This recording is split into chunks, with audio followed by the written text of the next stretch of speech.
नमस्कार दोस्तों, मैं राहुल सैनी स्वागत करता हूं आपका एक बार फिर से आकांक्षा क्लासेज में। आज हम एक और महत्वपूर्ण प्रश्नोत्तरी आपके सामने लेके आए हैं। तो चलिए स्वागत करते हैं और आप सभी का स्वागत है। सबसे पहले तो वीडियो को लाइक, शेयर और सब्सक्राइब ज़रूर करें और अपने दोस्तों में भी शेयर करें ताकि ज़्यादा से ज़्यादा आपके फ्रेंड्स को फ़ायदा हो सके। सब्सक्राइब ज़रूर दबाएं, लाइक और कमेंट भी ज़रूर करें। आपको वीडियो कैसा लगता है, अच्छा लगता है, बुरा लगता है, कोई भी मन में झिझक हो, कोई भी सवाल हो, ज़रूर कमेंट में डालें। आपको हो सकता है सारे सवालों का उत्तर दिया जाएगा। तो चलिए शुरुआत करते हैं पहले क्वेश्चन की। देखिए पहला question, Vasco D gamma Bharat कब आया था? वास्को डी गामा भारत कब आया था? और अपने ऑप्शन है 1440 ईस्वी में, 1500 ईस्वी में, 1498 ईस्वी में, 1632 ईस्वी में। तो इसका सही आंसर हो जाएगा ऑप्शन सी, 1498 ईस्वी में। नेक्स्ट क्वेश्चन देखते हैं, न्यायवादी जिसे अटॉर्नी जनरल बोलते हैं की नियुक्ति निम्नलिखित में से कौन करता है? राष्ट्रपति, प्रधानमंत्री, मुख्य न्यायाधीश, उपराष्ट्रपति। तो महान्यायवादी जो अटॉर्नी जनरल होता है उसकी नियुक्ति राष्ट्रपति करता है। तो अभी वर्तमान में महान्यायवादी कौन है ये और बताइए। तो अभी वर्तमान में के वेणुगोपाल महान्यायवादी हैं। नेक्स्ट क्वेश्चन देखिए, राष्ट्रपति अपना इस्तीफा किसको देता है? राष्ट्रपति अपना इस्तीफा किसको देता है? तो ऑप्शन है प्रधानमंत्री को, उपराष्ट्रपति को, लोकसभा अध्यक्ष को, मुख्य न्यायाधीश को। तो इसका सही आंसर क्या हो जाएगा? उपराष्ट्रपति।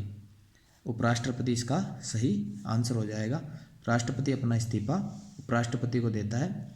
नेक्स्ट क्वेश्चन देखिए, निम्नलिखित में से किसको आधुनिक भारत का जनक कहा जाता है? निम्नलिखित में से किसको आधुनिक भारत का जनक कहा जाता है? तो इसका सही आंसर अपन बताएंगे। तो ऑप्शन है लाला लाजपत राय, महात्मा गांधी, राजा राम मोहन राय, सरदार भगत सिंह। तो इसका सही आंसर हो जाएगा राजा राम मोहन राय आधुनिक भारत का जनक कहा जाता है जिसे। अगला क्वेश्चन देखेंगे, अंतिम मुगल शासक कौन था? औरंगजेब, बहादुर शाह जफर, शाह आलम, अब्दुल शाह अब्दाली। तो अंतिम मुगल शासक बताना है कौन था। मुगल शासक की बात कर रहा है तो मुगल शासक बहादुर शाह जफर था अंतिम। तो सही आंसर कौन सा हो जाएगा? Option number B is correct. अगला क्वेश्चन देखेंगे, गवर्नर द्वारा जारी किया गया अध्यादेश किसके द्वारा मंजूर किया जाता है? जो गवर्नर है, गवर्नर के द्वारा जो जारी किया गया अध्यादेश किसके द्वारा मंजूर किया जाता है? तो इसका ऑप्शन है राष्ट्रपति के द्वारा, विधानमंडल के द्वारा, विधानसभा के द्वारा या मुख्यमंत्री के द्वारा। तो जो गवर्नर है वो अध्यादेश जो मंजूर करता है वो करते हैं कौन? विधानमंडल करता है। तो ऑप्शन नंबर बी सही हो जाएगा। अगला क्वेश्चन देखेंगे, लकड़ी की आयु ज्ञात करने में क्या सहायक है? अगर लकड़ी की आयु ज्ञात करेंगे कितनी पुरानी लकड़ी है तो उसके बारे में क्या सहायक है? कार्बन 14 पद्धति होती है एक, यूरेनियम पद्धति, कोबाल्ट या पोलोनियम। तो कौन सा आएगा? तो इसके लिए सही आंसर हो जाएगा अपना कार्बन 14 पद्धति, कार्बन 14। नेक्स्ट क्वेश्चन देखेंगे, भारत की पहली महिला जो विश्व सुंदरी चुनी गई थी कौन थी? भारत की पहली महिला जो विश्व सुंदरी चुनी गई थी वो कौन थी? लारा दत्ता, रीता फारिया, प्रियंका चोपड़ा, डायना हेडन। तो पहली जो विश्व सुंदरी चुनी गई थी वो रीता फारिया चुनी गई थी, रीता फारिया। अगला क्वेश्चन देखेंगे, निम्नलिखित में से अशोक का उत्तराधिकारी कौन था? तो अशोक का उत्तराधिकारी बताना है। ऑप्शन है कुणाल, बिंदुसार, राहुल, इनमें से कोई नहीं। तो इसका सही आंसर हो जाएगा कुणाल। बिंदुसार का अशोक का उत्तराधिकार था और बिंदुसार अशोक का पिता था। चलिए फ्रेंड्स नेक्स्ट क्वेश्चन देखते हैं, अंग्रेजों का सर्वाधिक विरोध निम्नलिखित में से किसने किया था? अंग्रेजों का सर्वाधिक विरोध निम्नलिखित में से किसने किया था? राजपूतों ने, मुगलों ने, सिखों ने या फिर मराठों ने? तो सबसे ज़्यादा जो विरोध करने वाले थे वो मराठा थे, मराठों ने सबसे ज़्यादा विरोध किया था। नेक्स्ट क्वेश्चन देखेंगे, 8 अक्टूबर को प्रतिवर्ष मनाया जाता है? कौन सा दिवस मनाया जाता है 8 अक्टूबर को? भारतीय वायुसेना दिवस, भारतीय नौसेना दिवस, पृथ्वी दिवस, भारतीय थल सेना दिवस। तो भारतीय वायुसेना दिवस मनाया जाता है 8 अक्टूबर को। नौसेना दिवस 4 दिसंबर को मनाया जाता है। पृथ्वी दिवस 22 अप्रैल को मनाया जाता है। भारतीय थल सेना दिवस 15 जनवरी को मनाया जाता है। अगला क्वेश्चन देखेंगे, इंकलाब जिंदाबाद का नारा किसने दिया था? खुदीराम बोस ने, सुभाष चंद्र बोस ने, महात्मा गांधी ने या फिर भगत सिंह ने? तो इंकलाब जिंदाबाद बहुत ही फेमस नारा है जो कि भगत सिंह ने दिया था। नेक्स्ट क्वेश्चन देखेंगे, शिवाजी सर्वाधिक प्रभावित किससे थे? शिवाजी सर्वाधिक प्रभावित थे मीराबाई से, हजरत महल से, जीजाबाई से या चांद बीवी से? तो इनकी माताजी थी जीजाबाई, इनसे वो सर्वाधिक प्रभावित थे। अगला क्वेश्चन देखेंगे, राजा राम मोहन राय निम्नलिखित में से किससे संबंधित नहीं है? राजा राम मोहन राय किससे संबंधित नहीं है? विधवा पुनर्विवाह से, संस्कृत शिक्षा से, सती प्रथा से या फिर अंग्रेजी शिक्षा से? तो विधवा पुनर्विवाह में भी इन्होंने सहयोग किया था, सती प्रथा के लिए भी इन्होंने बल दिया था, अंग्रेजी शिक्षा के लिए दिया था, संस्कृत शिक्षा के लिए नहीं दिया था इन्होंने। तो सही आंसर हो जाएगा ऑप्शन नंबर बी, संस्कृत शिक्षा। अगला क्वेश्चन देखेंगे, किस मुगल शासक ने 2 बार शासन किया था? शाहजहां, जो कि जहांगीर के बाद आया था, हुमायूं, इसने 2 बार किया था, जो कि 1930 में पहली बार राज्याभिषेक हुआ था इसका। उसके बाद बीच में इसने बिलग्राम के युद्ध में शेरशाह सूरी से हार गया था, उसके बाद इसको सत्ता गंवानी पड़ी थी। उसके बाद 1955 में फिर से ये सत्ता में आया, तो इसलिए इसका सही आंसर हो जाएगा हुमायूं। अगला क्वेश्चन देखेंगे, सिंधु सभ्यता के लोगों के घर बने होते थे। सिंधु सभ्यता के लोगों के घर बने होते थे कच्ची ईंटों के, पक्की ईंटों के, लकड़ी के या इनमें से कोई नहीं? तो सिंधु सभ्यता में जो भी घर मिले हैं वो सभी पक्की ईंटों के बने हुए मिले हैं, तो अपना ऑप्शन हो जाएगा कौन सा? बी सही हो जाएगा, पक्की ईंटों से। किसी राज्य में विधानसभा में कम से कम कितने सदस्य हो सकते हैं? कोई विधानसभा है किसी भी राज्य की है, वो सब कम से कम कितने सदस्य हो सकते हैं उसमें? तो ऑप्शन है 60, 70, 80, 50। तो कम से कम 60 हो सकते हैं और अधिकतम कितने हो सकते हैं? अधिकतम 500 हो सकते हैं। नेक्स्ट क्वेश्चन देखेंगे, बोलाडीला छत्तीसगढ़ क्यों प्रसिद्ध है? बोलाडीला छत्तीसगढ़ का जो क्षेत्र है वो क्यों प्रसिद्ध है? तेल शोधक कारखानों के लिए, लक्ष्मी विलास महल हेतु, लौह अयस्क हेतु, स्थापत्य कला हेतु? तो यह है लौह अयस्क हेतु प्रसिद्ध है बोलाडीला छत्तीसगढ़ का, जो कि छत्तीसगढ़ में पड़ता है। अगला क्वेश्चन देखेंगे, भारत में पुर्तगाली साम्राज्य का सर्वप्रथम प्रभाव किसने डाला? भारत में पुर्तगाली साम्राज्य का सबसे पहले जो प्रभाव डाला था वो किसने डाला? वास्को डी गामा ने, पीटर मंडी, डोमिंगोस पीस, प्लिनी? तो पुर्तगाली साम्राज्य की स्थापना सबसे पहले वास्को डी गामा ने की थी, 1498 में की थी। कालीकट तट पर आया था सबसे पहले वास्को डी गामा। अगला क्वेश्चन देखेंगे, प्रथम भारतीय गवर्नर जनरल कौन थे? प्रथम भारतीय गवर्नर जनरल की बात करें कौन थे, तो पहला ऑप्शन है सी राजगोपालाचारी, जनरल करियप्पा, हीरालाल जेकानिया, एस.एन. रॉय? तो प्रथम भारतीय गवर्नर जनरल सी राजगोपालाचारी थे और हीरालाल जेकानिया ये प्रथम सुप्रीम कोर्ट के अध्यक्ष थे, प्रथम सुप्रीम कोर्ट के अध्यक्ष। तो अपना ऑप्शन सही हो जाएगा बी।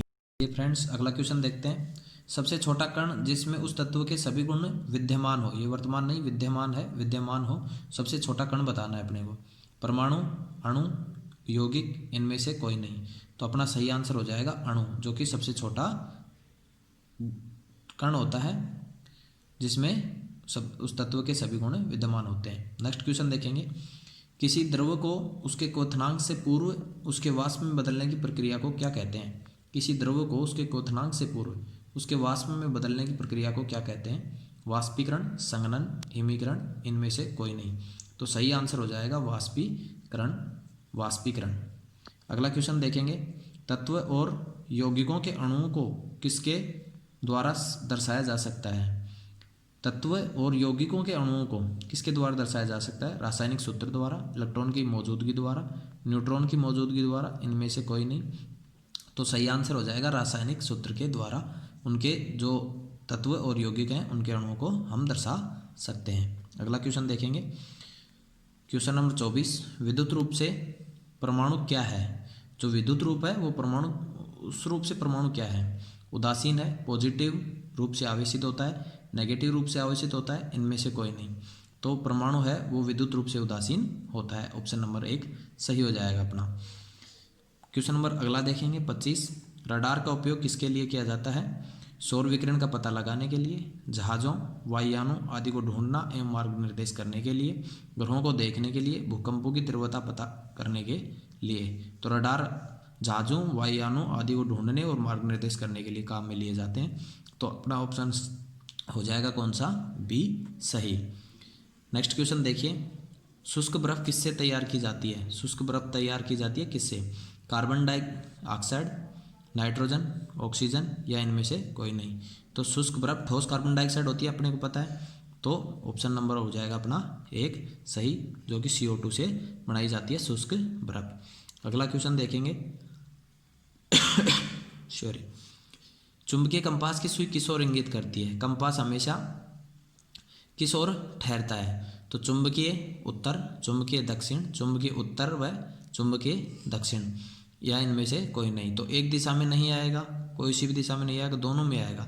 चुंबकीय उत्तर और दक्षिण दिशा में दोनों में ठहरता है चुंबकीय उत्तर व दक्षिण। अपना ऑप्शन हो जाएगा सी सही। किस में भरपूर लौह तत्व पाया जाता है? किस में भरपूर लौह तत्व पाया जाता है? तो हीमोग्लोबिन में जो लौह तत्व होता है वो किस में, उसमें क्या होता है, या फिर किस जो लौह होता है उसका स्रोत क्या है? बढ़िया।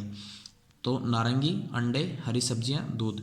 तो हरी सब्जियों में लौह भरपूर मात्रा में पाया जाता है। अगला क्वेश्चन देखेंगे, एक अंतरिक्ष यात्री पृथ्वी तल की तुलना में चंद्र तल पर अधिक ऊंची छलांग लगा सकता है क्योंकि वह चंद्रमा पर भारहीन होता है, चंद्रमा पर कोई वातावरण नहीं है। चंद्र तल पर गुरुत्वाकर्षण बल पृथ्वी की तल की तुलना में अत्यल्प है, चंद्रमा पृथ्वी से छोटा है। तो अपना सही आंसर हो जाएगा चंद्र तल पर गुरुत्वाकर्षण बल पृथ्वी की तुलना में अत्यल्प है। ऑप्शन नंबर सी सही हो जाएगा। नेक्स्ट क्वेश्चन, वयस्क मनुष्य के प्रति मिनट हृदय धड़कन की दर को सामान्य प्रयास क्या है? वयस्क मनुष्य के प्रति मिनट हृदय धड़कन की दर का सामान्य प्रयास क्या है? 50 से 59, 60 से 80, 81 से 90, 90 से 110। तो अपन जानते हैं 72 प्रति मिनट होता है लगभग, तो 60 से और 80 के बीच की प्रयास के अंदर आ रहा है, तो 60 से 80 ऑप्शन नंबर 20 सही हो जाएगा। नेक्स्ट क्वेश्चन देखेंगे, कार्बन का शुद्धतम रूप क्या है? कोक, हीरा, ग्रेफाइट या कोयला? तो कार्बन का शुद्ध रूप क्या हो जाएगा? हीरा। हीरा सबसे शुद्धतम रूप होता है कार्बन का। नेक्स्ट क्वेश्चन देखेंगे, निम्नलिखित में से समय का मात्रक नहीं है? अधिवर्ष, चंद्रमाह, प्रकाश वर्ष या इनमें से कोई नहीं। तो प्रकाश वर्ष है, ये दूरी का मात्रक है, दूरी का। तो ऑप्शन नंबर सी सही हो जाएगा अपना, प्रकाश वर्ष समय का मात्रक नहीं होता है। नेक्स्ट क्वेश्चन देखेंगे, खालिस्तान दंश के कारण मलेरिया होता है, यानी कि किसके कारण काटने से मलेरिया रोग होता है? मादा एनाफ्लीज, नर एनाफ्लीज, नर या मादा दोनों एनाफ्लीज, इनमें से कोई नहीं। तो मादा एनाफ्लीज के काटने से मलेरिया रोग फैलता है। अगला क्वेश्चन देखेंगे, इंसुलिन की कमी के कारण होने वाला रोग है।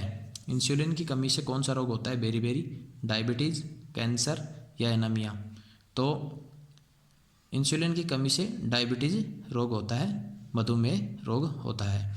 अगला क्वेश्चन देखेंगे, खाद्य ऊर्जा को हम किस इकाई में माप सकते हैं? खाद्य ऊर्जा को हम किस इकाई में माप सकते हैं? जो हम खाना खाते हैं वो किस इकाई में मापा जाता है? कैलोरी, केल्विन, जूल या अर्ग? तो ये कैलोरी में मापा जाता है, कैलोरी में मापा जाता है। नेक्स्ट क्वेश्चन देखेंगे, भारत का प्रथम उपग्रह आर्यभट्ट था, जो किस सन में छोड़ा गया था? ये पूछ रहा है। भारत का पहला उपग्रह आर्यभट्ट किस सन में छोड़ा गया था? ये 1965, 1947, 1975, 1985। तो 1975 में छोड़ा गया था। पेट में भोजन को पचाने के लिए निम्नलिखित में से किसकी आवश्यकता खास होती है? पेट में जो भोजन पचाते हैं उसके लिए किसकी आवश्यकता ज़्यादा होती है? हवा, पानी, एंजाइम या फिर खनिज? तो सबसे ज़्यादा आवश्यकता किसकी पड़ती है? एंजाइम की। तो ऑप्शन नंबर सी अपना हो जाएगा सही।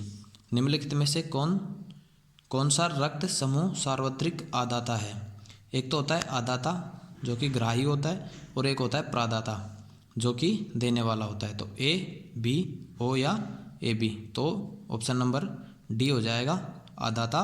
ए बी एकदम सही होगा। और ओ क्या है इसमें? प्रादाता। सूर्य की रोशनी से हम प्राप्त कर सकते हैं, क्या प्राप्त करते हैं? सूर्य की रोशनी से हम कौन सा विटामिन प्राप्त करते हैं? विटामिन ए, बी, सी या डी? तो विटामिन डी प्राप्त करते हैं सूर्य की रोशनी से। आज का अंतिम क्वेश्चन, रतौंधी का मुख्य कारण खालिस्तान की कमी है। Vitamin A, vitamin B, vitamin C, vitamin D? तो रतौंधी का मुख्य कारण होता है vitamin A, option number A सही होगा। तो ये फ्रेंड्स आज के 40 मोस्ट क्वेश्चन थे जो कि एनटीपीसी आने वाले एग्ज़ाम्स में और ग्रुप डी में बहुत ही इंपॉर्टेंट होने वाले हैं। पटवार के लिए भी काफ़ी इम्पोर्टेंट होने वाले हैं। तो आप अपना स्कोर कमेंट बॉक्स में ज़रूर बताएं। साथ ही वीडियो को लाइक, शेयर और सब्सक्राइब ज़रूर करें। बहुत बहुत धन्यवाद।